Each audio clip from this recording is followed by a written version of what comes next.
Hello, friends. I feel like I messed up the Zoom, but I didn't. So, yay. Hi, and welcome to this episode of Take This Talks. I am here with Dr. Steph Orme. She is an assistant professor of media studies at Emmanuel College. Her expertise is on geek culture and fan communities, specifically around topics related to gender, identity, race, ethnicity, sexuality, and disability in the industry and gaming communities. She also studies the comic book industry, which, if you saw my very controversial tweets about the Avengers and the XMen, we're going to get to that. She's also the outgoing chair for the Game Studies Division of the National Communication Association. She is our resident esports expert, and I am so happy to have her here today. Hi, Steph. Hey, thanks so much, Dr. Kowert. I'm super pumped to be here. Yeah. And especially after that tweet firestorm. Okay, we're gonna open with the firestorm. I didn't realize this was a controversial opinion, but apparently it is. Thank you for following. So, Dr. Orme, why is Hulk the best Avenger? Whoa. No, I said that. I even wore green. No. Who is your favorite Avenger? Do tell. Do share. Yeah. If we're talking original six, Iron Man. If we're talking expanded MCU, whatever, Doctor Strange all the way. Look, I can totally get on board with the Doctor Strange argument. Doctor Strange is a close second. Oh, the Dr. B is in the chat. He would say Captain America. Okay. Popular choice. Yeah. Oh, man, it's no Hulk. Oh, well, I don't know. It is no Hulk. It is no Hulk. I'll let it go. Anyway, is there anything I missed in my little description? Or did I cover? You also do martial arts. I didn't cover that in my intro. I do. Yeah. No, that's pretty much it. I mean, I think I'd be remiss. Some Europeans would be very mad at me if I didn't mention my role with the Esports Research Network, which is a international collaboration of researchers doing esports-based work from all over the globe, and I'm one of the founding executive board members, the token North American, actually, which has been really cool. So it just means all my meetings are at like 7 a.m., because we also have an Australian member, so we're trying to like bridge the time zones, which is difficult. But I bet. Yeah. So that's pretty much it in a nutshell. All right. Well, what are you doing in your esports collaborative network? Any little teasers you can drop? Man, yes. Let me pull up the details. Oh, but we're actually hosting our first conference, which I want to say it's like December 12th. Sorry, Nico, I forget. I don't have to run it, which is why I'm like. Oh, that's good. Yeah, thankfully. Here we go. Our conference is happening. It is all virtual. It's all online. Good. Good. But that is December 9th through 10th. And if people are interested in that, I can actually drop a link if you want to learn more about what's going on in the esports world. I mean, esports is ever expanding area of interest, ever expanding area of participation. I mean, I think there's over 200 esports scholarships to universities now, I want to say. Yeah, it's crazy. And I mean, it spans, there's psychology, right? Esports psychology. There's the physiological stuff. There's kind of the media studies thing that I do. Hey, Sarah. So we did say esports, yeah. Her ears are burning. We've got people from like literally all over the world doing all kinds of research. There's cool. Some esports lawyers and stuff in the group. So if you were at all interested in that, it's a great group to join. Yeah, absolutely. Definitely drop a link in the chat so people there can give it a look. All right, so backing up, I like to open these discussions always with, what are you playing these days? Oh man, these days I am playing a ton of a ton of Destiny 2. Oh, yeah. And that's a game that, for those who don't know, right, multiplayer shooter kind of thing, and it's a game that I am off and on with. Like I'll play it religiously for like a year and a half, and then I fall off the boat for like 6 months, and it kind of gets stale. But they just got to like this really awesome part in the story and kind of reinvigorated a lot of the gameplay. So I'm playing that, like, that's what I do every night for like 2 or 3 hours before bed. It's like, Oh, nice. yeah, I unwind by shooting some people, I guess. But sounds weird. But yeah, that's what I've mostly been doing. I'm kind of in between big story games at the moment, trying to find the next thing that will scratch that itch. But yeah, just a lot of multiplayer stuff right now, to be honest. Yeah, very cool. Dr. B is actually playing that also a lot. I think a lot of people have come back to it recently because of the updates. Yeah, I have never played it, but it looks very beautiful. I've seen pictures. Yeah. Oh, thank you for the link, Sarah. Oh, there we go. Perfect. Awesome. And it's good. Yeah, you could do that before bed. A little stress release, a little escapism. That's a good way to wind down at the end of the day. Definitely. Well, that's just like when I have time to do it too, right? It's like, teach all day and research, come home. I always need an afternoon nap. And then, don't we all? Yeah. Yep. Dr. Kowert, you and me. No, I don't play. It's Dr. Orme and you that are gonna play. I usually have to choose between Netflix or video games, and the games that I like to play are all very story heavy. So it's like I only have an hour in the Final Fantasy VII remake. You're not doing anything. You're just running around Midgar getting supplies. It's like right. So. Yeah, instead I watched terrible. I'll take some Netflix recommendations. Do you have any good Netflix recommendations? I just watched something that was meh. Man, see, that's the thing is, like, I just watch less television because, like, my free time is so limited that when I have it, like, I'm playing video games. So I feel so out of touch, like, not the Emmys. Oh my God, what am I thinking of? Yeah, no, the TV awards, right? Emmys? Yeah. Yeah, Emmys, yeah. We were just talking about the Emmys. I know. That's why I was like, and then I was doubting myself anyway. My goodness, end of the day for me.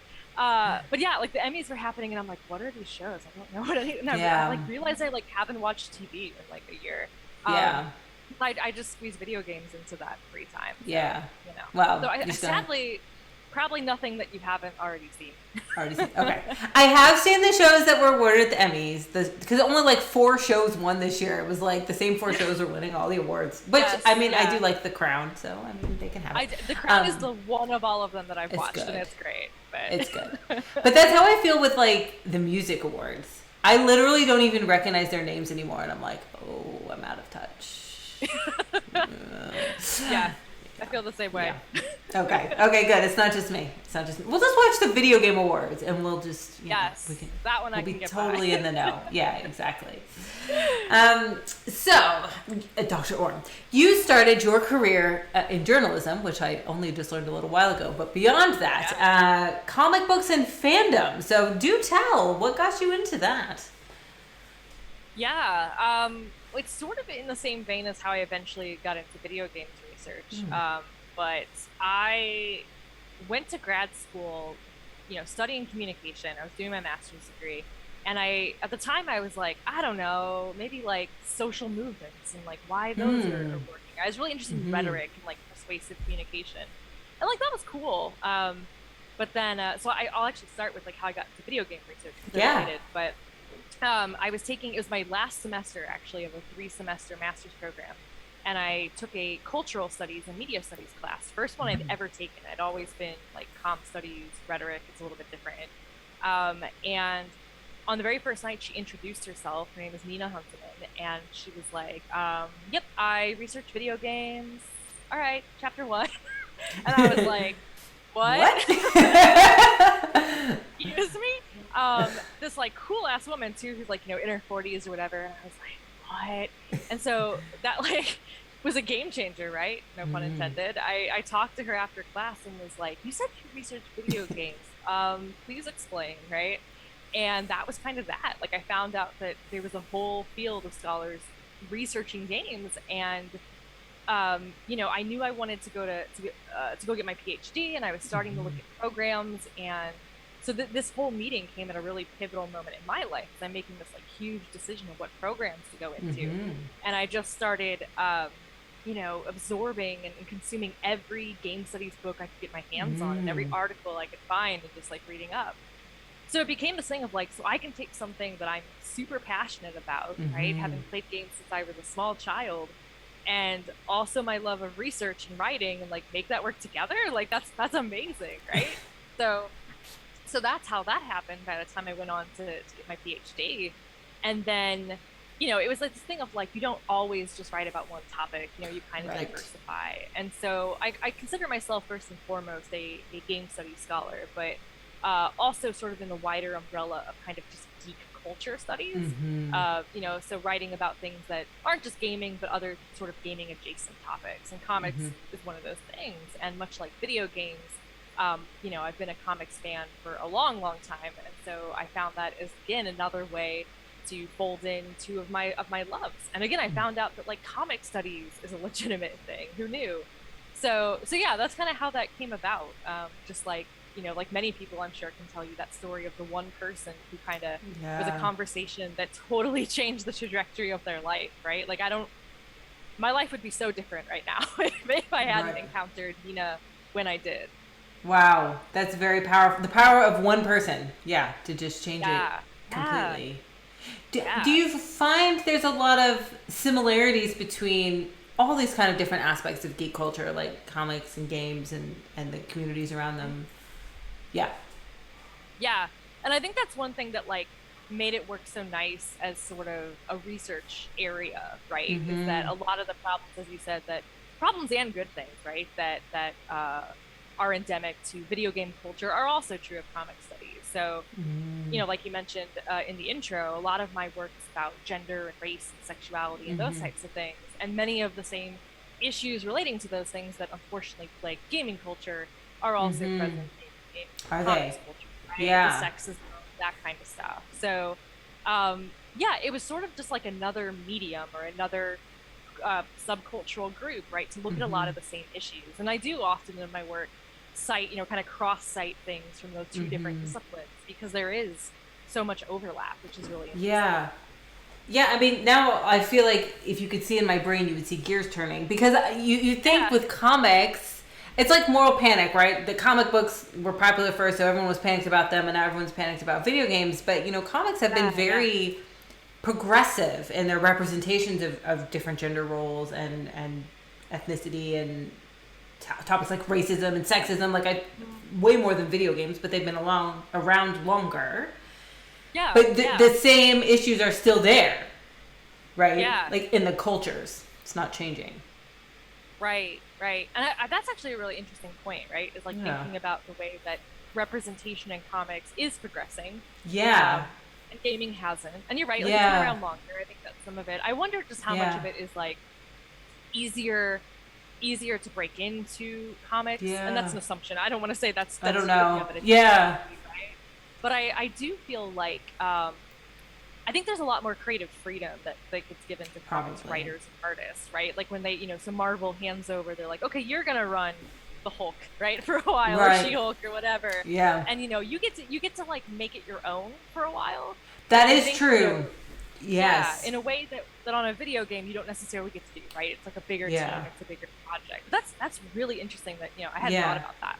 Really I mean, I hadn't thought about that either. That thought just occurred to me. But I was in a call earlier today with some other game studies people, and we were talking about how the industry informs the culture. And the example, it was actually Mia Consalvo, if anybody knows who she is.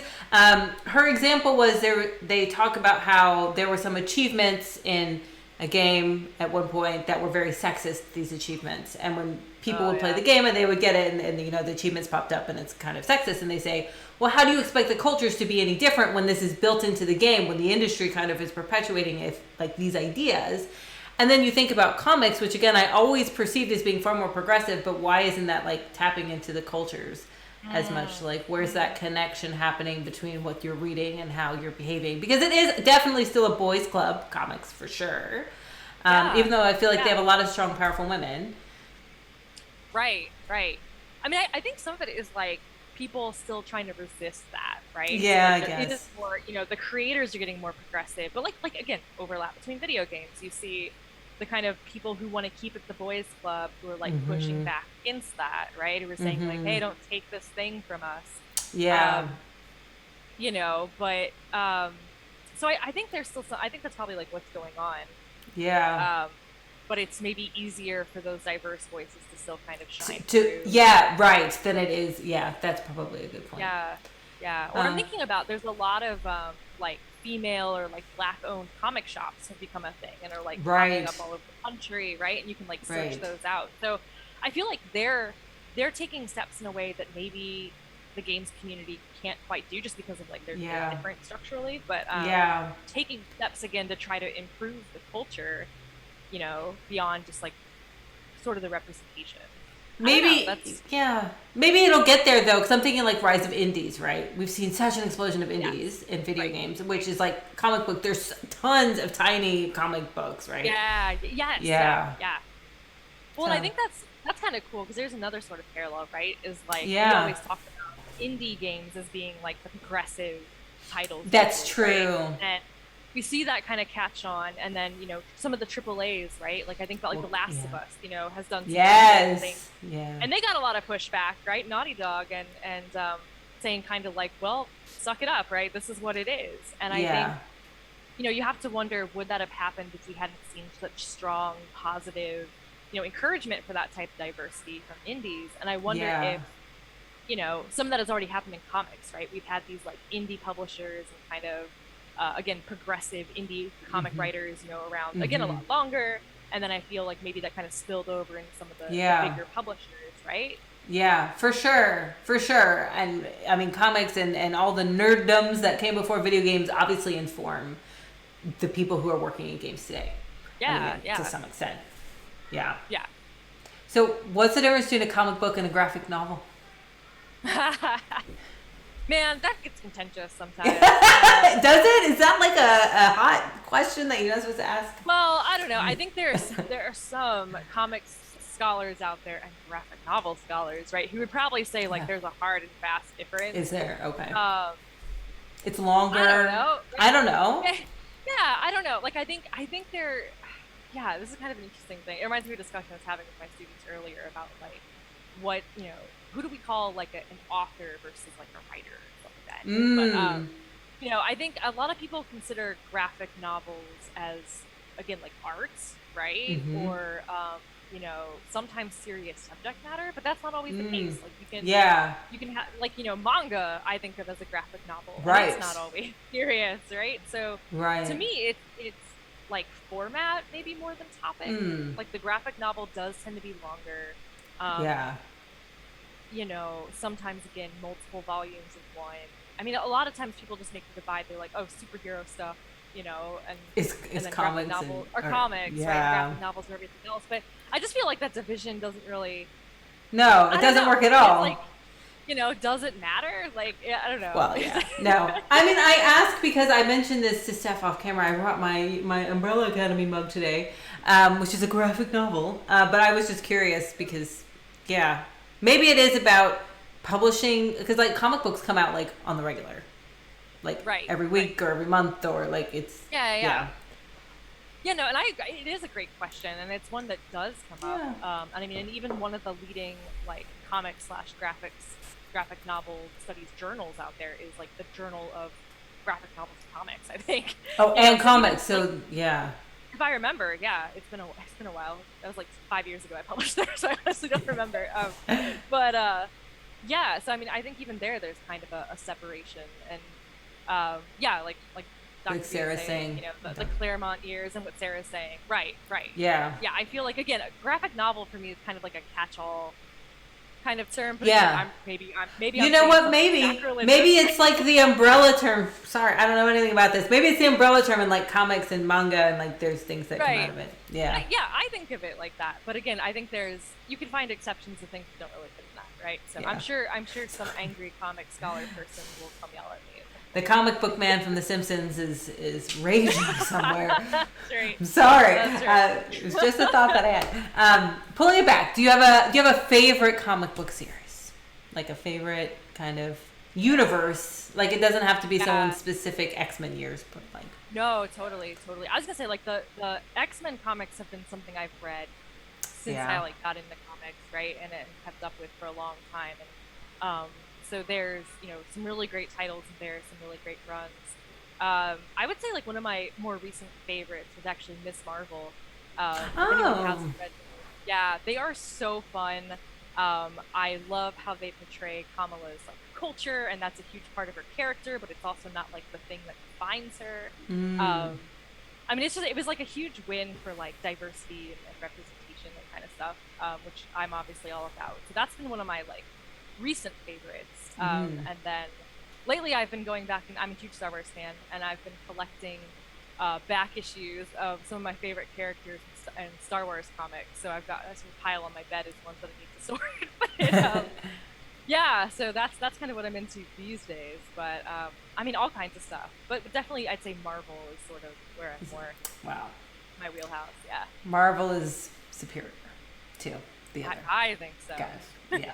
We're just gonna start all the fights tonight. I'm sorry. Okay, that can't possibly be a controversial point. That Marvel is superior to DC Comics. Most I read comic sellers will even tell you Marvel's superior. Okay, yeah, see, I mean, and I feel like monetarily, like if you look down at, the metrics, that it definitely outperforms DC. Yeah. Oh yeah, the Dark Horse ones, Dr. B. The Dark Horse ones. Oh, yes. So we have a few comic book fans in here. Oh yeah. So if Iron Man is your favorite Avenger, do you have a favorite X-Man or woman? X-Men? Yeah, Who? I would say Kitty Pryde for sure. Good choice. I love her, man. Her character's just like her power's cool, but I love her so much as a character, and especially the evolution of that character. And my favorite, arc of hers is definitely, sorry, Sarah. It's definitely, when she's like leading the X-Men. I just think that's like it's so awesome, and it was like one of the first times that I remember really seeing like a woman kind of be in charge, especially in like a superhero narrative. Yeah. And kind of again, commanding in a sense a bunch of them, and to me that was always just really cool.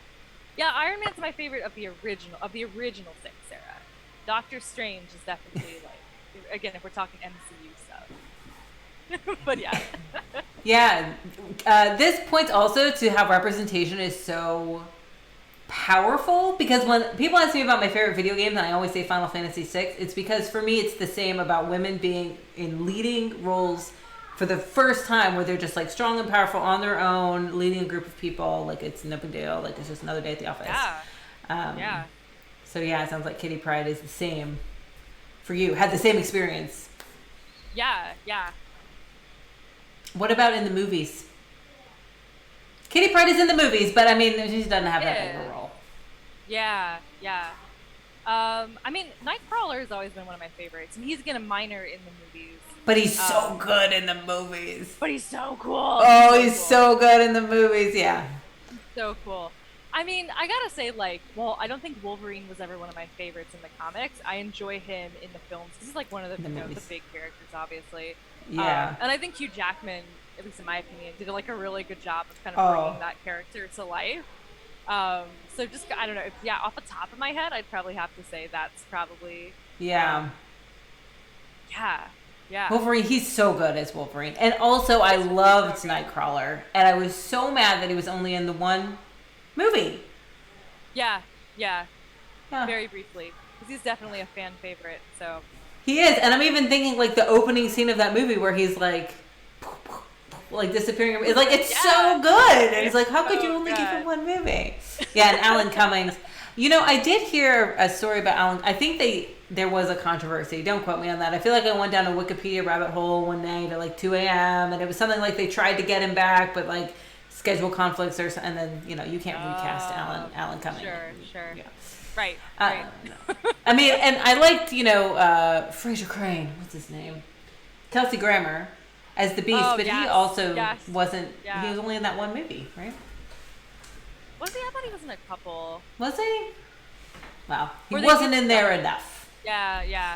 Yeah. No, the young one in the reboot. Yeah, which is also good. But yeah, I think if you pick Wolverine, he had his own movies. He was good. Yeah, exactly. Although if you go in comics, I'm a Jubilee. Till I die. So good too. Oh, she's so good. I mean, That's Mallrat on inline skates. What's not to love? There is a special place in my heart for Jubilee. Right, right. And Definitely. she didn't make it into the movies, or if she did, it must have been like a tiny role because I don't remember her being in the movies. No, I don't think she did, unless it was like a yeah. cameo in one of the later ones that I haven't Yeah. seen. I feel like, wasn't she gonna be in? I thought she was gonna be in like one of the TV shows or something. I don't know. Maybe it was just well, fan maybe casting thing I saw. I don't remember. there's so much content on TV. She could have her own show, and I might not even know because I can't keep up with the amount of. You're content. exactly right. You're exactly right. I can't keep up with like all the superhero shows. No, it's like if it trickles down into the Take This Discord, and they're like, "You need to watch it," then I watch it. Otherwise, it's too much to choose from. So I know you specifically from your work on esports, although this talk of comic books is incredibly fascinating. What are you doing these days, specifically in your work in esports? Anything exciting you want to talk about? Yeah, I'm doing a lot with gaming research lately, with streaming kind of broadly. Oh, cool. So there's a lot of non-esports streaming stuff I'm doing, but I mean, obviously that always also dovetails, into the esports connection as well. Mm-hmm. I don't think I have a current esports project in the works. I've been busy like with other stuff, but I am trying to get an esports program started at my current institution. So that's been taking up my esports energy. Education. What kind of program? Like a club or like? No, excellent question. I should clarify. Yeah. So ideally a team, like a club, and then we're cool. We have like a varsity team, which would be really cool. COVID has definitely kind of like put a halt on that. That was very hard last year. So we're trying to get that going this year. Eventually, I'd love to see something in the way of educational programming as well. But I think like that's building a program and starting a competitive program at the same time would be like bonkers. No. So I'm, tackling the team. I think was kind of their priority. That's very cool. That. Yeah, it's exciting. I've worked with a bunch of other collegiate teams in the area where they all kind of existed like before I got there, and then just kind of like pulled me on board. So this is my first time kind of like from scratch, assembling it. So it's a very different experience. It's time consuming, but I'm sure the payoff will be so great. Yeah, is it something that you're planning to get together this year, next year? It's just constantly in the works, or we're working on securing sort of the space. And we applied for a grant to get the equipment and that kind of stuff. This is all stuff that was supposed to happen last year, and everything got pushed back. We needed every closet we could get our hands on for like socially distanced learning. Like, right. People were teaching in the gym and teaching in like weird spaces. So the space that we were supposed to have for this like got co-opted. Understandably so. So we'll see this year. Like everything is just kind of slowed down because of COVID stuff. Like this equipment could take 2 years to get to us. Who knows? Like there's a shortage of everything. So we'll see. Like I'd rather kind of do it right and take my time to do it. Than definitely bulldoze through it too. Well, that's very exciting. What are you doing in the streaming world then, where your research energy is going? Yeah. So right now I'm working on, God help me, a book-length project on a study that's expanding on a study. Expanding on a study that I had done and published earlier this year, which was actually about people who are not gamers but watch people live stream video gameplay, like religiously. They Interesting. subscribe and because so much of the research that exists is all about, motivations for watching other live streamers because you're also a gamer, right? You're like trying to learn strategies, or, the game lore really well, and so you like watching someone else go through it, or like whatever it is. But all that research had been under the assumption that these people are also players. But I, anecdotally knew of people who don't really play games, but were telling me about how they loved watching streamers, and I was like, really? Like, what do you get out of it, right? Yeah. And then I was like, this is a thing that like I should look into. So that became like a whole study that was really cool, and there was just so much there, more than I could contain in a journal article. So I'm attempting to write the book version of that right now. And then I'm working on a few different streaming projects with Ariane Basho and Emery Daniel, colleagues of mine. And let's see. Yeah, a couple streaming projects. One I think you've heard about, related to mental health and streaming. Right? And so people um, kind of disclosing a lot of things about their mental health, kind of treating streamers in some cases as if they're their therapist or a trained professional, right? And like, why does that happen? So doing a lot of stuff in the vein of parasocial interactions, right? How do people form these really strong relationships with these media personalities, right? What's traditionally like was a one-way kind of exchange, and now it's slightly different because of streaming. So we've got a couple different studies kind of working with that general theme. Yeah. But yeah. Very cool. I'm really interested to hear about the motivations of non-gamers to watch. Is it follow along similar motivations that you would expect from gamers, right? We're motivated to check out the game, like you said, or for social community reasons. Right. Well, so that was what was interesting, right? Is like a lot of the research on why gamers do it are like, they're researching a game because like they buy a game, But like if you don't buy games, you're not doing. What are you doing? Yeah. Yeah. So it's like, what are you doing? You're not trying to get better at a game. Like, what is it? For a lot of them, like one of the big things was like they just like the story. They just want the story, right? And I was like, okay, cool. And to talk about that, and it was like, I really enjoy the story and watching somebody else go through it. So a big part of it, right? Almost like more, as much as it was a motivation, it was kind of like why they didn't play games, right? So what I was finding is like people had a lot of anxiety about playing games. They're like, I'm terrible at it. I would hear like, I'm terrible, they stress me out, but I like the story aspect so much. So they're like, I want to experience that story without the stress, without the frustration.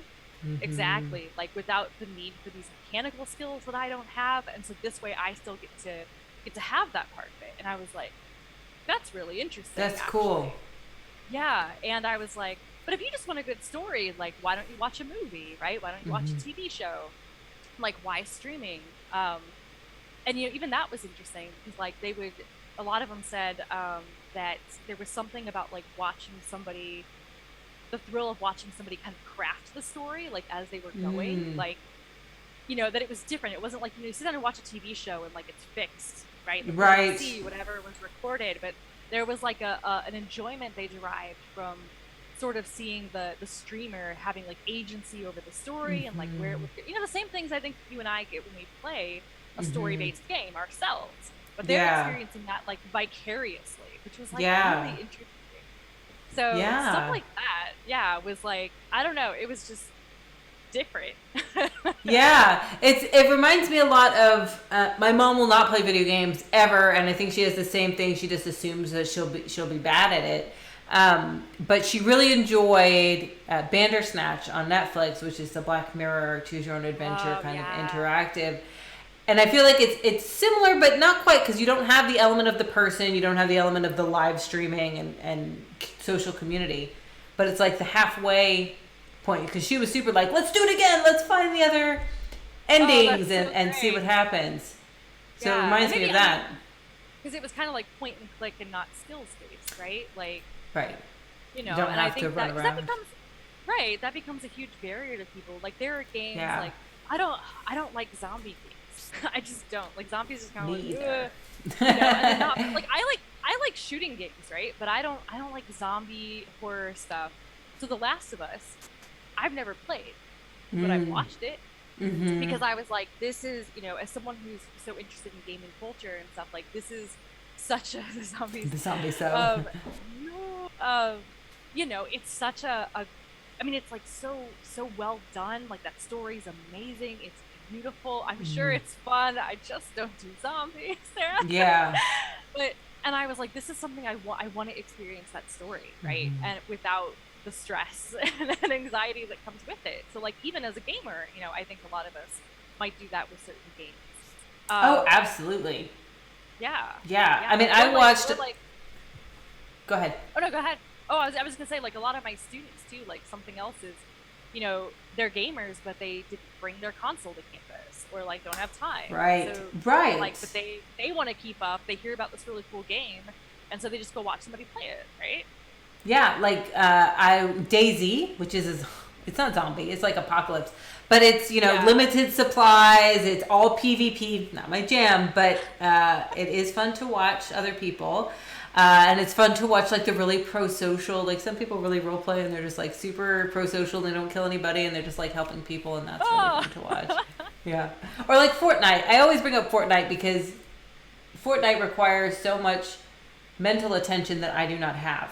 That watching other people play Fortnite, I'm always just like in awe of what these people can do. It's like, I don't know how you're hitting all these buttons at once, but it's really intriguing to watch. One of the people in my study talked about this. He's like really into esports, like watching, but says he doesn't play them like ever. And I was like, that's interesting. And he's like, I don't have the talent. Like I'm getting old, right? But he actually compared it to like the way that we watch traditional sports. Like how many of us watch football and we watch basketball, but I don't play those things. I would like die, right? And so it's like, why shouldn't we think that it's that different? It's something of like admiring somebody's skill sets on. That's a great point. Doing something that I can't, right? Yeah. Yeah. So I thought that was really smart when you brought that up. Yeah, that's a really good analogy. I was talking to somebody about Twitch, and it was the why would you watch someone else play video argument that's like constant, but when you're talking about the book that you're writing and the people you are interviewing, when I was a kid, I love role-playing games. Final Fantasy games are my favorite. I got an older brother, so what does that mean? He played them, and I watched them. Yes. The OG Twitch, right? But I really enjoyed watching the story. Mm-hmm. Like, I didn't feel the need that I had to play. Right. And I actually love that you said that, because a few of my participants talked about that, which of course I hone in on from as a gender scholar, right? One of them talked about, the exact phrasing was something like, I've sort of been training to be like a watcher my whole life.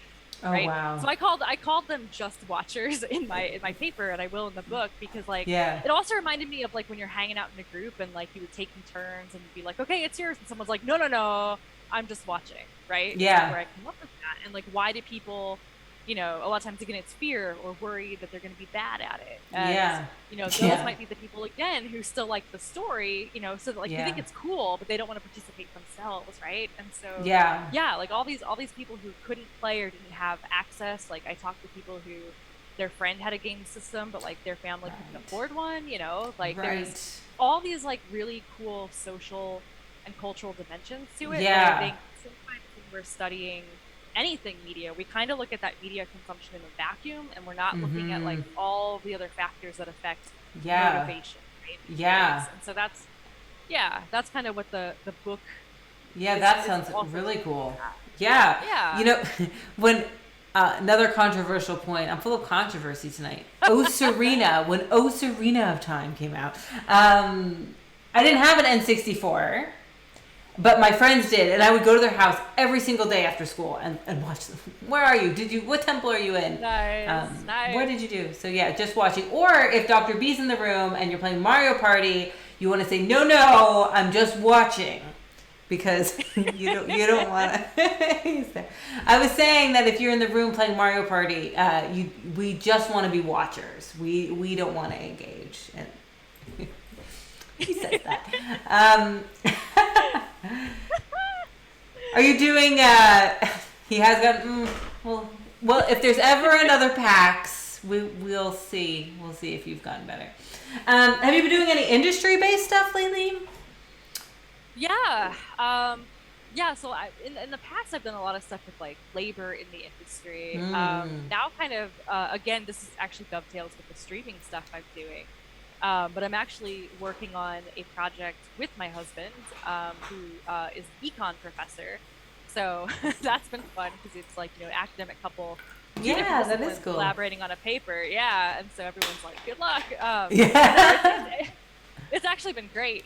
So I was actually thinking about these people, right, this is before I did my other study that I was just talking about, but the people who watch these games, right, especially these really narrative-focused games.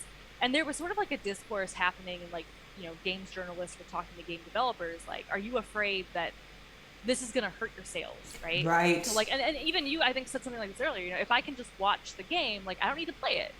Right. And that was something that a lot of developers were like, should we be worried about this? If someone's playing my narrative-focused game and they can watch somebody and just get what they want out of it, right? Are they going to spend $60, or now PlayStation 5 games, I think they're like up to 70, right?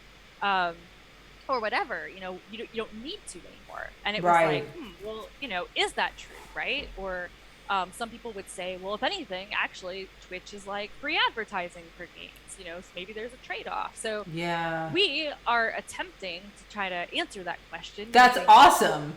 A crap ton of data. Yeah. So what we're doing, and this got horribly slowed down because of COVID.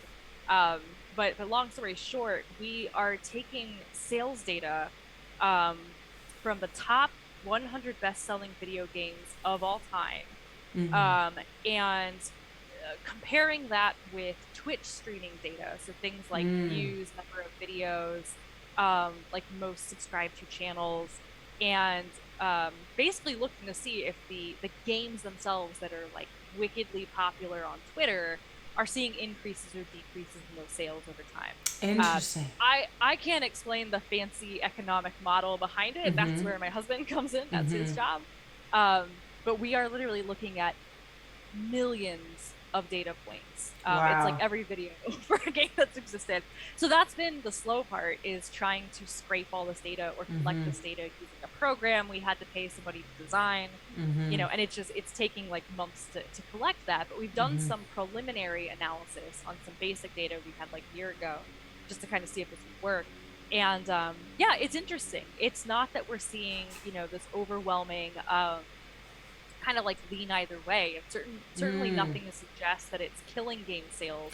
Good. But that there might be some difference for certain types of games, right? Like indie games may benefit strongly from it, right? More so than a AAA, right? Like the exposure. Right. But at the same time, those indie games often sell for less, right? So like how they take a hit, it's maybe more than a big AAA game. So yeah, we're hoping to look at a lot of things, like what genres are impacted, right? We found that like community around a game can be just as important as the number of views, right? Something like the Last of Us, right? Like, so much of what makes that game exciting is, people aren't really tuning in necessarily to watch a bunch of people play something like, or not, what am I thinking of? Among Us, right?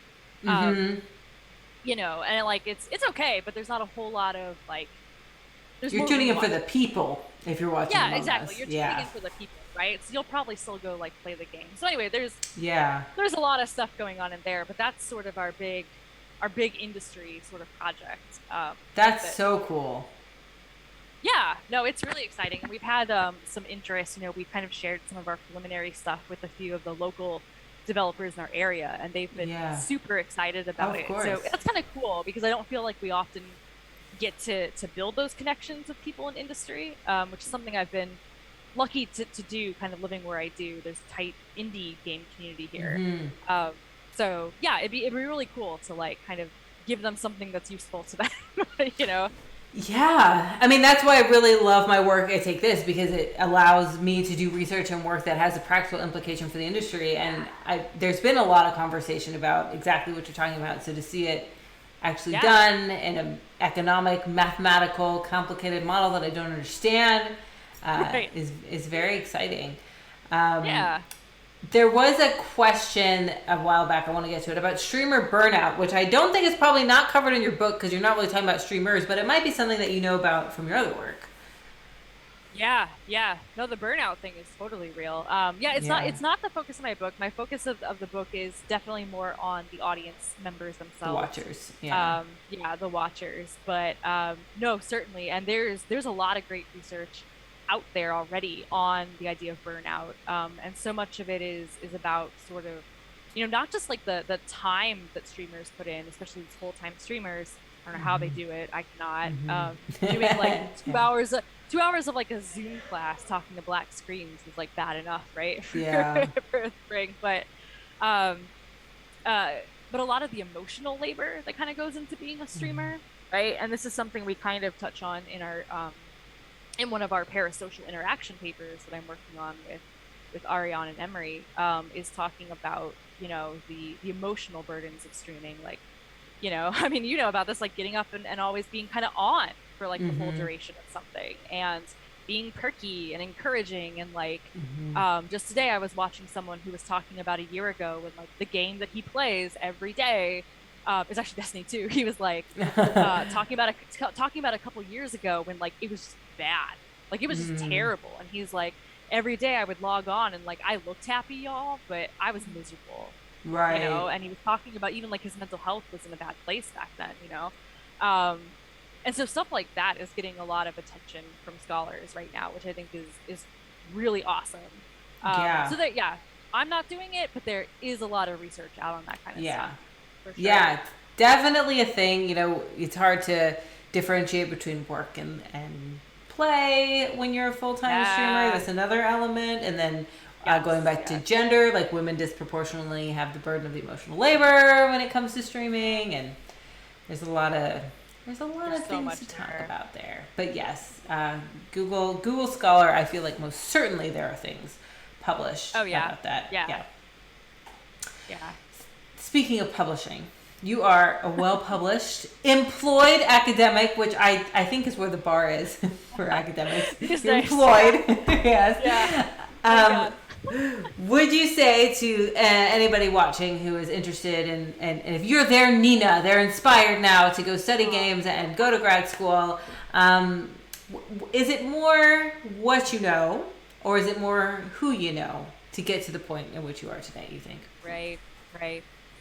I mean, that's such a great question. We hear all the time, like people say, like it's not what you know, it's who you know. But I think it's Mm-hmm. both, right? I think Mm, both are really important. Um, Certainly, you know, a lot of the opportunities that I have had have come my way because I've made connections. mm-hmm. You know, my current job, like I was adjuncting at this institution before, and then a position came up, and they were like, please apply for this, right? And you know, so I can't say that those kinds of things don't matter, but Mm-hmm. the way I got those connections in the first place was from what I knew, right? Right. Like, you know, so not to like say I'm so great or whatever, but like, you know, I You think you do are. have to hustle. I think you do have to hustle, right? And like you've got to know Yeah, your stuff if you want people to vouch for you, right? Because no one's gonna recommend you for positions if they think you don't know what you're talking about, right? for sure. So I think it's a balance, you know, Yeah. and this is something I'm telling, you know, students. I'm teaching a professional communication class this semester for our first time that we're doing it. And it's all about like career development, and we're talking about like creating a professional online presence for yourself and like marketing Right. yourself, putting yourself out there. And it's been really cool to kind of like as I'm going through this, you know, talk about how I do these things and kind of reflect on it. Mm-hmm. And so it was when you asked that question, you know, I was like, oh man, it's so timely because I've been thinking about it. But Yeah. yeah, again, I think I just to reiterate, I think a combination for sure. I don't think you can. I mean, if you know the CEO, you know, whatever, if you're like super well connected and they're your uncle or Yeah. something, then sure, If you your do uncle you. works at But Nintendo, that's what I always hear. Then yeah, yeah, maybe. done great. But I Yeah. think Yeah. I think for most of us, right, like you build those strong You connections do. because of who you are, right, and what you bring to the table, without a doubt. Yes, for sure. I got my postdoc at the University of Minster, but how I got it is I was a PhD student, went to a conference. They gave me the first time slot after the morning keynote on the first day, and I was like, "Oh my god!" Like really, I was so nervous. But I practiced and practiced and practiced and practiced and I gave the talk, and the talk went well. And I remember after that talk, I met who eventually became my postdoc supervisor. I met Mark Griffiths, who was another really big person in the area in the industry, and it was because of what I knew. But if I hadn't have met those people, I would have definitely not gotten where I got in the next step. So yeah, Absolutely. I think it's Yeah, definitely and both. I think that's usually how it goes, right? Yeah. Yeah. And Twitter, my plan is to fail upward. And Twitter is a great place too for game studies. I think media studies of all kind. You can make a lot of good connections on Twitter. Yes, yes. Yeah. Because you got to hear about those opportunities. Like the blind, please apply Well, for this position. I feel like is an uphill battle that's waiting to be right, lost. right. Well, I was just Yeah. telling my students in this professional comm class, like Twitter is so great because like Yeah. networking is literally like you could start networking by retweeting and tweeting it regularly, Yes. following them. Yes. Like, you know, it's a small thing, but over time, like you see that person's content and engage with it over and over. Like I have Yeah. made so many connections through Twitter. Yeah. you know, 100%. that have, yeah. So don't underestimate Twitter. Yeah, don't. No, if you're not on Twitter, get on Twitter. Our Twitter handles are down there. We'll connect with you. We will like and retweet and chat. So then, what is one book about games or gaming that you would recommend to everyone? What's a good kind of foundational? Yes. Yeah. Man, that's hard for me because I have like 200 game studies books over there. Oh my gosh. But more than me. I'm impressed. Right? Yeah. Yeah, I've got a lot. I mean, a lot of those I inherited from Nina Huntsman. Kind of donated them to me, which was like so cool to inherit the books from the person who got me into this field. Felt like a really special kind of thing. But anyway, I would say the one that I'm always like, you must read is Gaming at the Edge. Yes. Gendered, or Gamers at the Margins. Now I'm messing the exact title up. What is it? Hold on. Those are the keywords. Those are in there. Okay, I had it right. Yeah. Gaming at the Edge, Sexuality and Gender at the Margins of Gaming Culture by Adrian Shaw.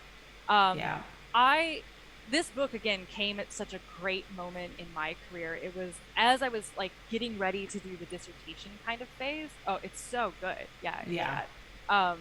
Just amazing. And what I like about it, it's a book about players, right, who are on the margins or again marginalized by gaming culture, and it's about representation in games and identity. But it's this really like nuanced book that says, not everybody necessarily needs an avatar to look like them all the time, right? Like there's more complexity to that discussion than scholars and the industry and players have sort of engaged with in the past, right? And Adrian Shaw takes this amazing, like, holistic audience studies, media studies approach and looks at, like, again, other media that also shape and form the way we approach video games, right? And so, like, even if if you are remotely interested in video games, or I say, like, audience studies research, like, you want to understand people's, preferences and motivations for just, like media in general, like, I cannot recommend this book enough. It is...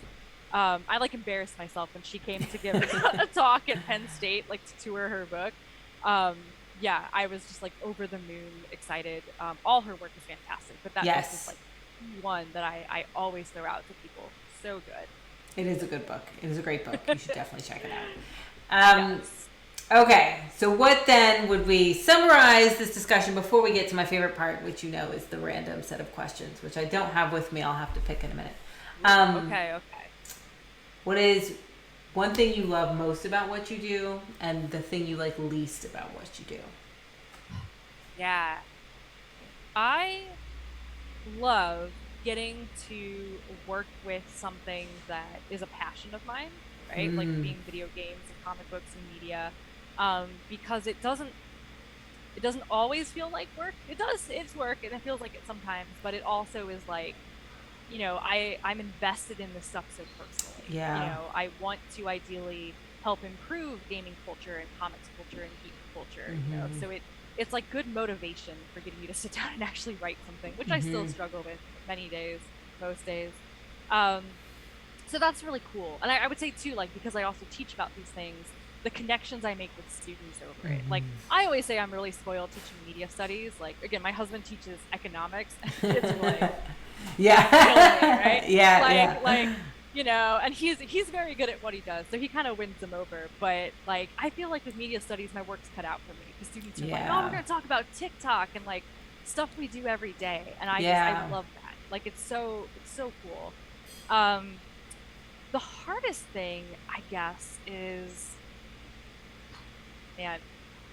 I would say, like, kind of the expectation that you're plugged into all of it.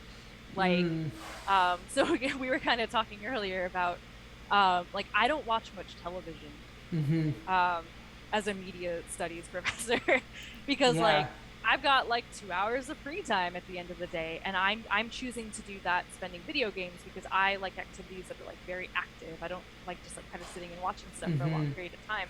And I'll do it every once in a while, but like with my limited time, I'm always going to pick gaming over TV usually, right? And so I feel like there's this expectation that I like have these deep intellectual thoughts. Everybody's been watching The Chair. I think I'm like the only academic probably who hasn't seen The Chair. Even I've seen it, like, Steph. Yeah, see, and I'm like, everyone's like, what do you think about the chair? And I'm like, I don't want to, I haven't seen it. And like, some things I just don't want to analyze, you know? Some things I just want to like be, and I'm like, I don't know. Right? Yeah.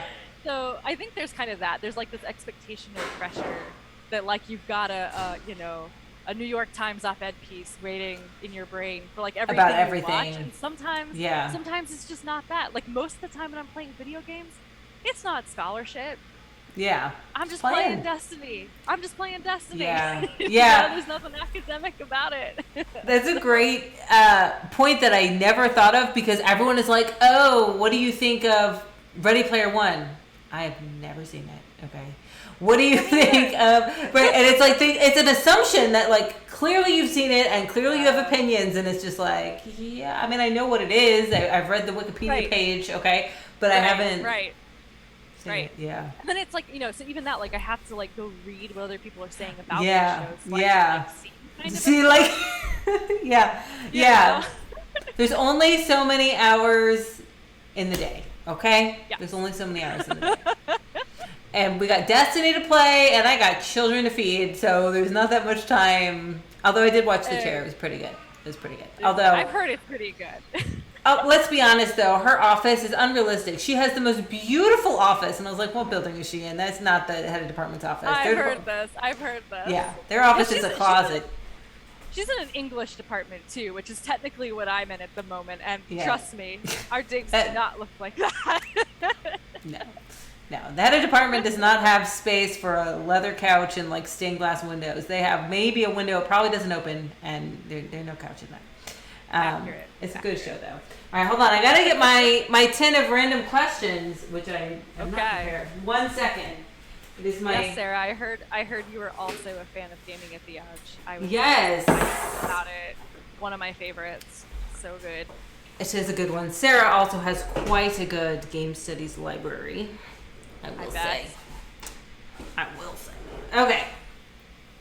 If there's any questions in the chat for Dr. Orme, please put them in the chat, and I will see them. Just write question in all caps first, so I actually do see it, and I will pass it along. But until then, 10 things I want to know about you, which is, yes, a play on 10 things I hate about you, because Heath Ledger is life, and we love him.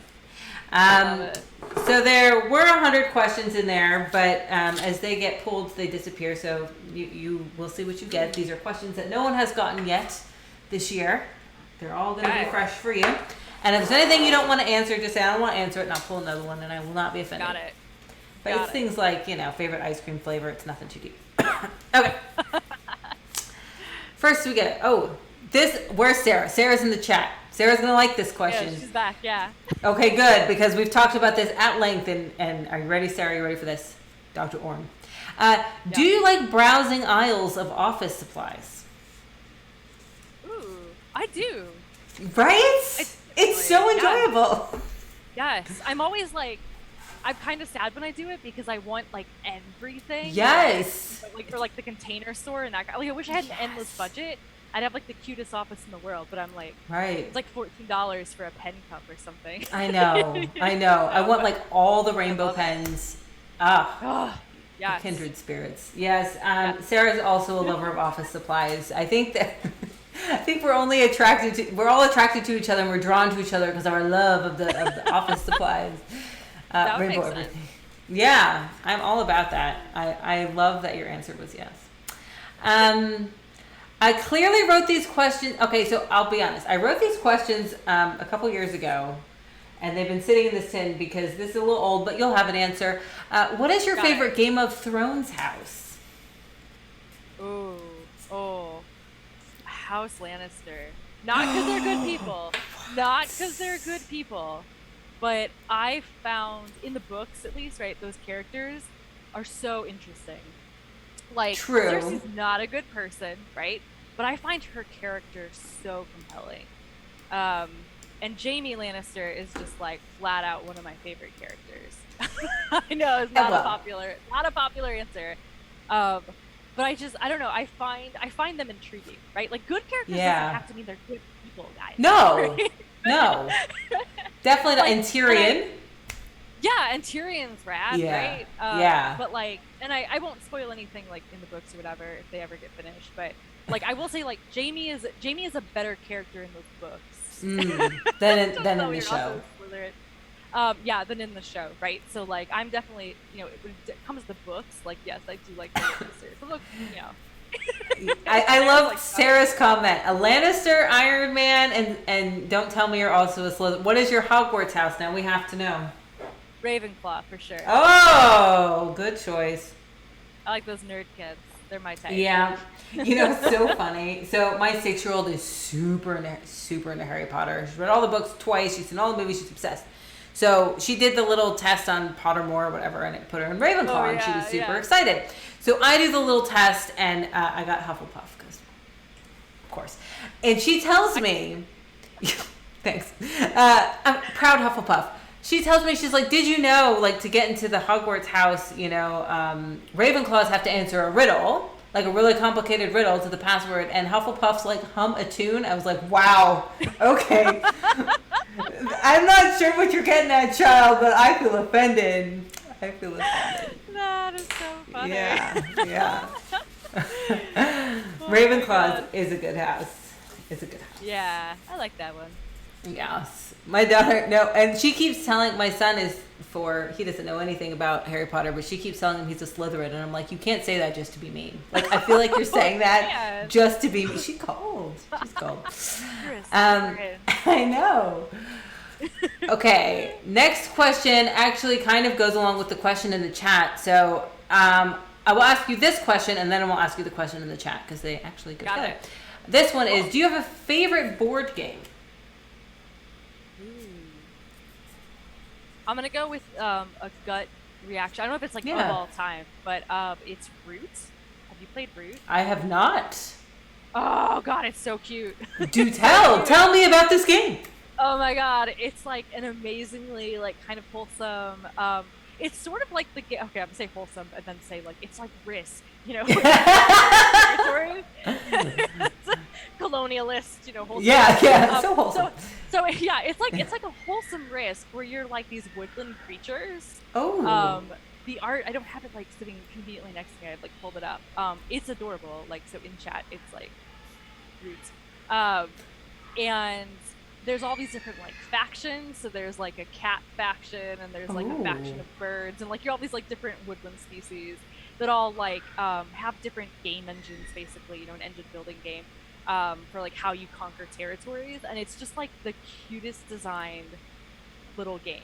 Like the pieces are adorable, the board is adorable. Like, I highly recommend it. It's one of the awards. They've got like several expansions. Like, do you take over the other, like the cats want to take over the birds area, or like you said, it's like you just want to conquer like as much. You just want to conquer. As you can. Yeah, exactly. And kind of force everybody else off the board. So it's definitely like a conquest game, but it's not as like, you know, the rules are pretty easy to learn.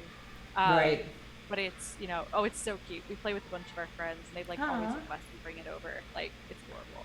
All right. An adorable game of conquest. At the next PAX, we'll have to do an adorable game of conquest. Yeah. Oh my god. For sure. Well, the question in the chat was, have you ever played a game for personal or academic purposes that you ended up watching somebody play rather than finishing it yourself? It's when I like started playing, maybe. I don't know if that's ever happened to me. I'm trying to think. Usually when I watch people play, it's games that I am curious about but know I won't play. So like The Last of Us. Right. Or I'm watching somebody play like multiplayer of a game I played for like that. Yeah. It actually looks like yeah. Yeah, I don't know if that's happened. It is usually like Rachel said, stuff that I'm interested in checking out but probably not going to play. Yeah. Yeah. Or like I used to watch Diablo 3 stream a lot when I was playing Diablo 3 because they were like way more advanced than me and just like looking at what they're doing and what they're... Yeah. I guess there's maybe a couple games like, you know, if there was like a story-based game that for some reason I never finished, I might have like looked up an ending cutscene on like YouTube or something, how it ended, but I didn't feel the need to like watch the game. Watch in real time, Yeah. Oh my god, what is your favorite ice cream flavor? You actually got that question. Oh man, I feel like this shouldn't be a hard one to answer, but I love ice cream. Mm. Um, so I love so many flavors. But I would say right now I'm on like this like s'mores ice cream kick. Yes. There's like a local brand around here that makes a really good s'mores ice cream. You know how like a lot of times like you eat stuff that's supposed to be flavored like whatever, and it tastes like this weird artificial Yeah. like like I've had like s'mores cereal was a thing like 10 years ago, and I'm like, doesn't really taste like a s'mores. Weird. It just tastes like marshmallow, right? But Right. this place, right, Friendlies, if you're from New England, Mm. their s'mores ice cream is like just like a s'mores in your mouth. And I don't like the sorcery is like crazy.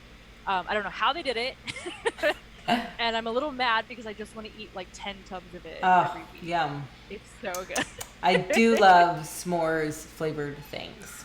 Actual s'mores, I mean, sometimes, but I'd much rather have a s'mores ice cream, I think. Yeah, yeah. I Than think I would too. actual. S'mores are. I love s'mores, but they're so messy. Yes, they are. And They're you so need an messy. open flame. So, I mean, how often does that Also happen? that. Yeah. Also that. Um, Dr. B is coming with the controversy. What is your favorite Star Wars character? And I think he spelled Grogu wrong. Why is it? It's clearly Grogu. Grogu's behind her. It's actually Why is not it Mara He's up there. He's up there. Yeah, he's pretty high. Why is it Mara Jade? I love it. I'm surprised you don't know Dr. B, but no.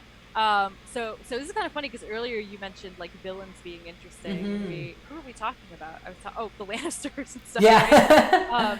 Yeah. My favorite Star Wars character is Grand Admiral Thrawn, who is a villain. And I love that character for so many reasons. And it's funny because Mara Jade gets introduced in the book series. Sorry about my dog. That he also appears in, and she's really cool. She's definitely up there. But yeah, Thrawn, the villain, is definitely my favorite. He's so intriguing.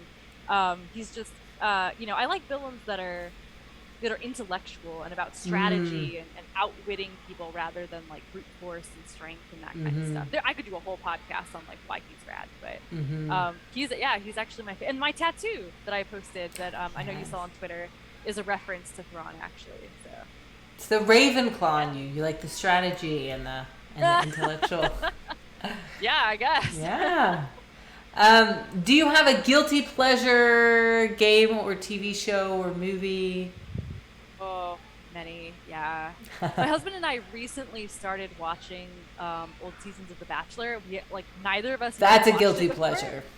Neither of us had ever watched it before, and he's like, I kind of just want to watch it. And I was like, okay, yeah. I was pumped because like I love making fun of trash TV, and he just usually like he doesn't do anything for him.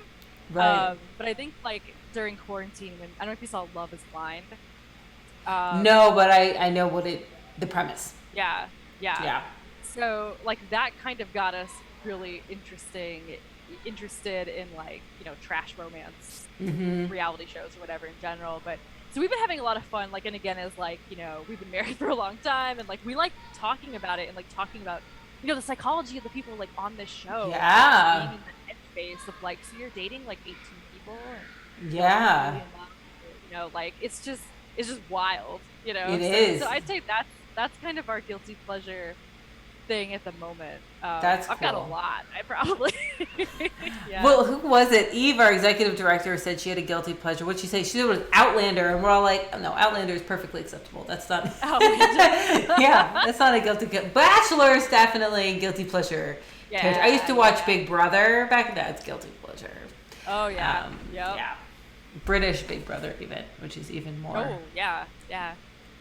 No, exactly, Dr. B. Yeah, no, he's so interesting because there's like these themes of like xenophobia and stuff, right? So he's an alien who rises up to the highest, like most elite ranks of the Imperials. I don't know if you've read the Ascendancy trilogy, Dr. B, but if you like Thrawn or you're interested in him, you should read his like newest trilogy because it's all like Empire stuff, like when he's just with the Ascendancy. Sorry, now we're just starting out about Star Wars. They're so good, and he's like a good person in those books. Anyway, again, whole other podcast.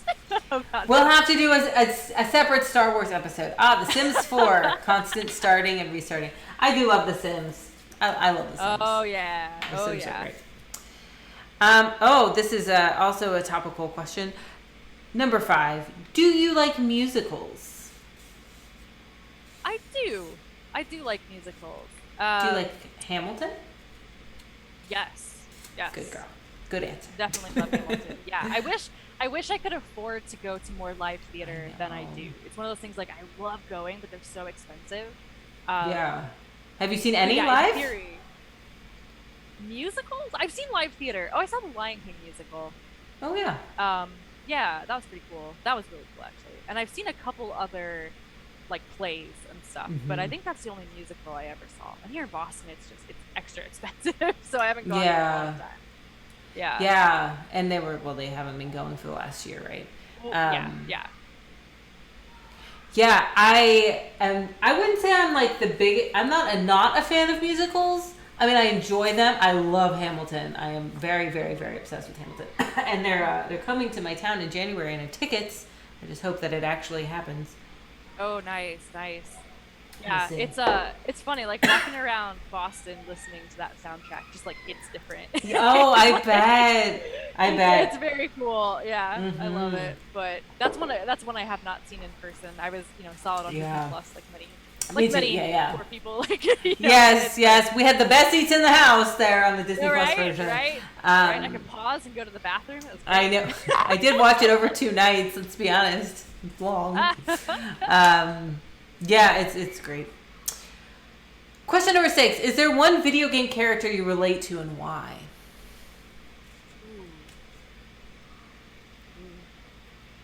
Yeah, that's a deep one. Deep cut now. Getting serious. Well, I'm also like, oh man, there's probably a bunch. I guess I was really drawn to, I like the character Aloy a lot from Horizon Zero Dawn. I don't know if you played it. I'm not. One of my favorite games ever came out in 2017, I think, so it's like recent, but still makes that like one of the best ever lists. I like that because, I really like these female characters that are like kind of tough and like don't really like take stuff kind of lying down. And I like to think I'm that kind of person, but I'm not always. But she's just like, she's fierce and ambitious and like, a little witty and I don't know, like, and just is kind of also like very self-reflexive and trying to like find out a lot about herself and kind of always questioning things around her and exploring. And I don't know, maybe it's not relatable, but I guess like something I admire or maybe aspire to be like. She's just one of the best like female gaming characters I've come across. Like she's just so well done, I feel like. So I'd have to say, yeah, again, maybe more aspirational than relatable to me, but I mean, she sounds, those adjectives I would say describe you. Yeah, I would like to think, but I don't know. Yeah, I think so. I will have to add that to my list of things that I have no time to play. But if it's like one of the best of all time, it's like the gameplay is so fun. It's like shooting robots with a bow and arrow is just awesome. But I like it more. The story is so cool. Like the story is really well done. Yeah. All right, I'm making a mental note.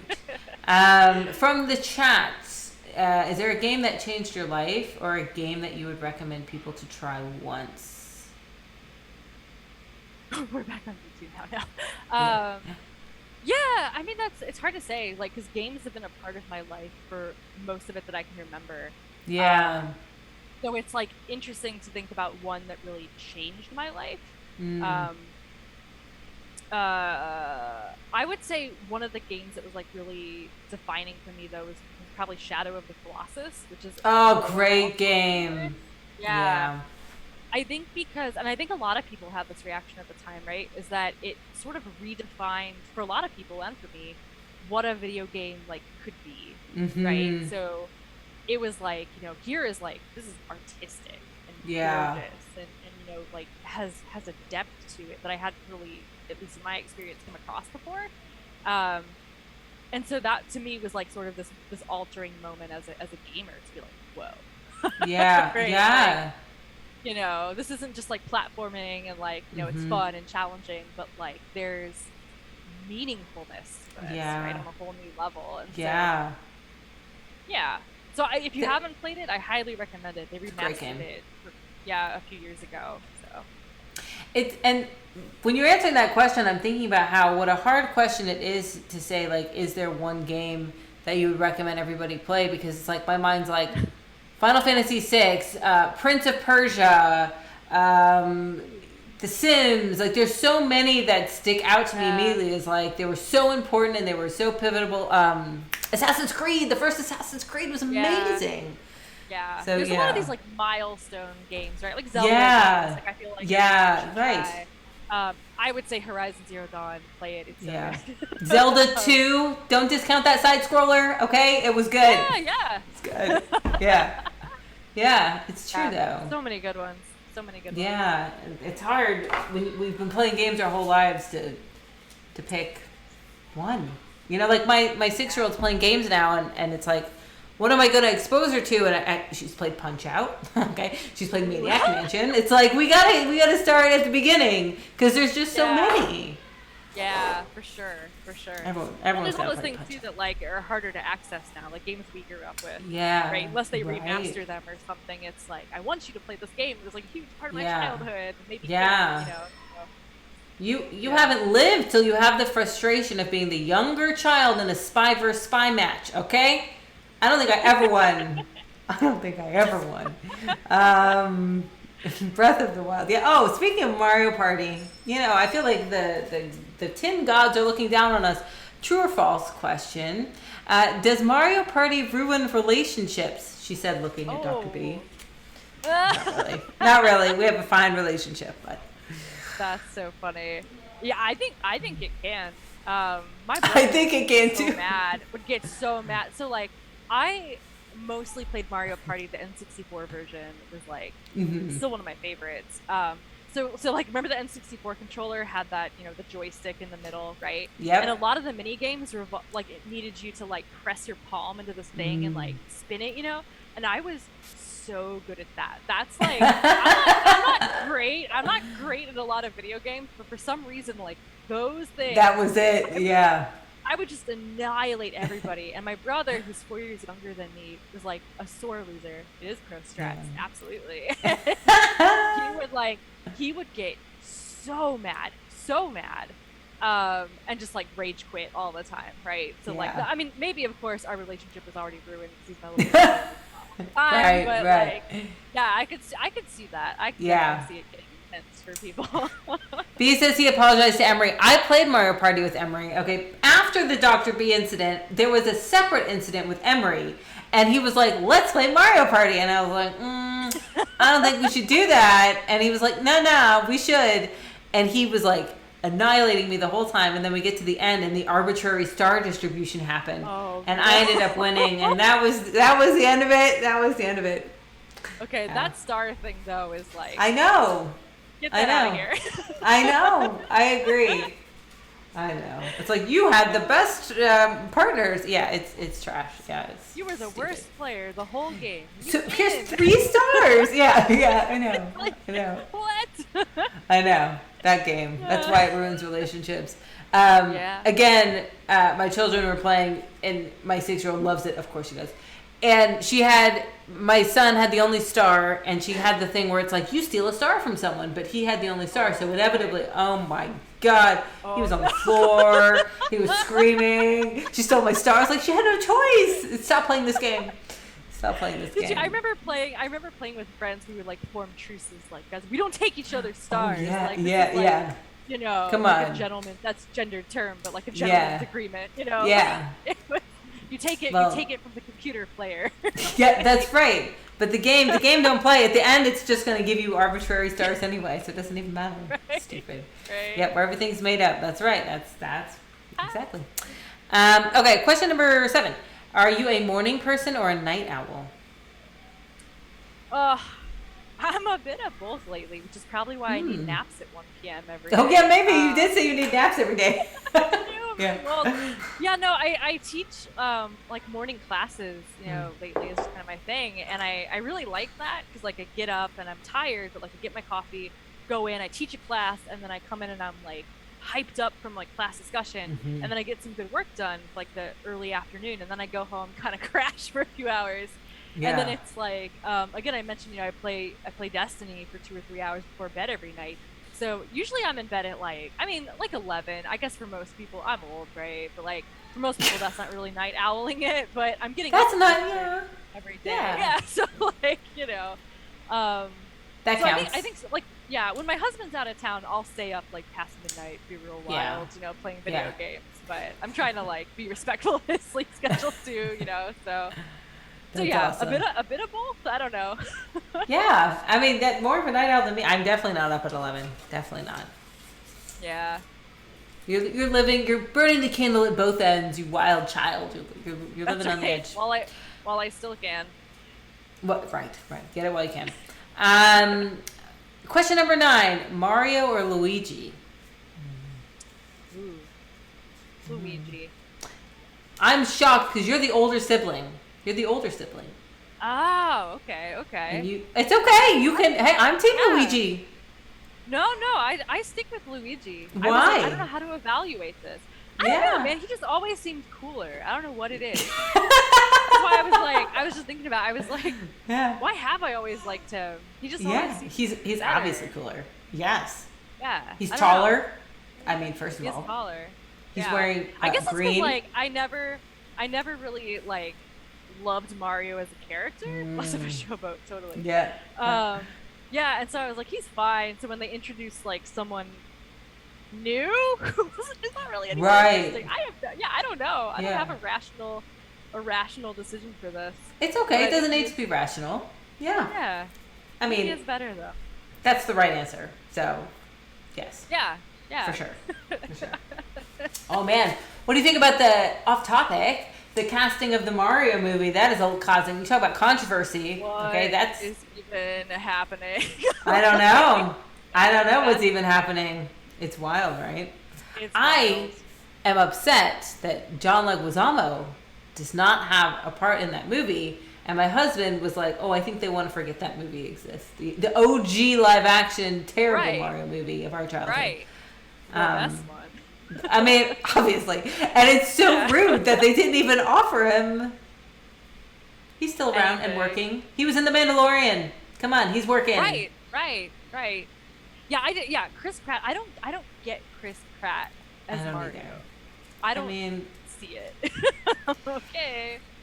I don't know. Somebody said they wanted a Mario that was like still like sexy. I was like, sexy is not Mario's attributes. Like that's not important, and it's animated.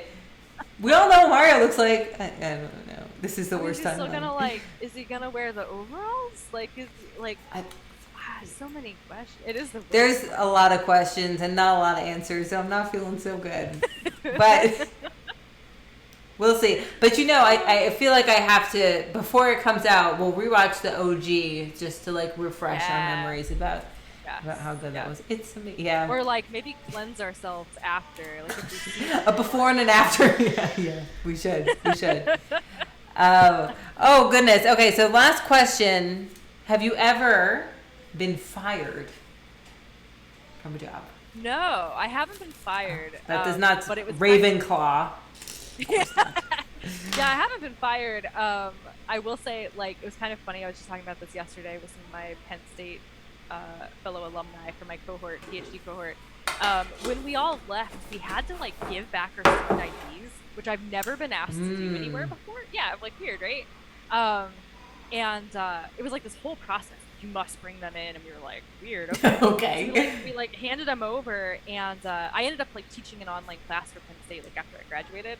And so, long story short, there was like a payroll issue, and I had to like log in to some like Workday account or something, HR stuff. And it listed me as like, I think the term was terminated, is like how they describe you when you're like no longer employed. And I was like, well, I was like, I'm fired. Like I was a grad student, I graduated. That's different than getting fired. Yeah. And they're like, oh no, that's just our term, like our general umbrella term for like being cut off from like the system or whatever. And I was like, okay. I saw that and was like, oh. Yeah, that's harsh. So, it was very harsh language. Choices matter. But so never actually fired, but Terminated. Very good. Terminated, but Yeah. not fired. Yes. Yeah.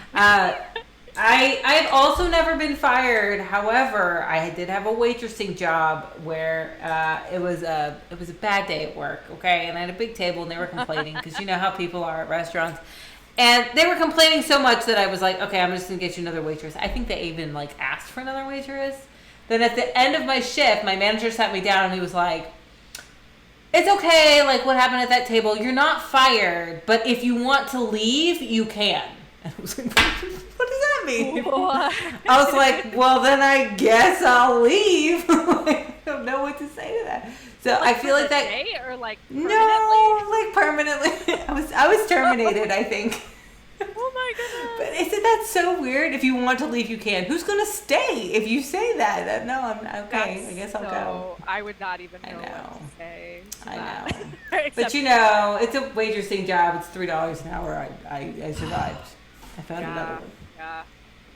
So bad. Anyway, thank you for playing my game of 10 questions. It was very that's enlightening.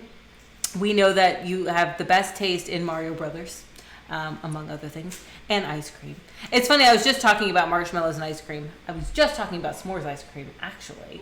And my husband said that the marshmallows never maintain their right consistency. So it sounds like Friendly's has like the secret to the sauce. Yeah, the trick is like they don't put those like fake cereal marshmallows, like fake marshmallows you get, right? Yeah. They just have like it's almost like the marshmallow fluff maybe that you get in like a Yes. charcuterie, but like it's like yes. it's something like that. It's like a sauce. It's like a marshmallow sauce. So the texture is all just like Okay. regular ice cream. Yeah. Yeah. They don't Okay. like try to like put graham crackers that get soggy or any of that. Right. Yeah, no, it's like this is why it works, I think. Okay. I'm going to have to buy the jar of fluff. They sell that at the store. Yeah, Mix yeah. that I in. think that's what they Yeah, like do. maybe that's the 'cause secret. It tastes so good. Well, now that we all want ice cream, it is time to say goodbye. Thank you so much for coming and chatting with me. It's been super fun. Thank you. This was a blast. Yes. Tell the people where they can find you on Twitter. It's below. They can find you on Twitter. But any other things you'd like to plug or mention? Yeah, let me see. Yeah, I'm on Twitter at Stephanie Orme, ORME. That's probably the easiest way to kind of get in touch. Let's see, in terms of, Hey. doing your job, sorry. Thank you. No, thank you. And you're not too late. You came for the goodbyes, but you can rewatch. Yeah. You can rewatch, yeah. Yeah, that's true. And we can always chat later and connect. Yeah. Yeah, I'm trying to think in terms of anything to plug. I don't think so. Eventually, buy my book maybe when it comes out. Yeah, she's got a book coming. It sounds.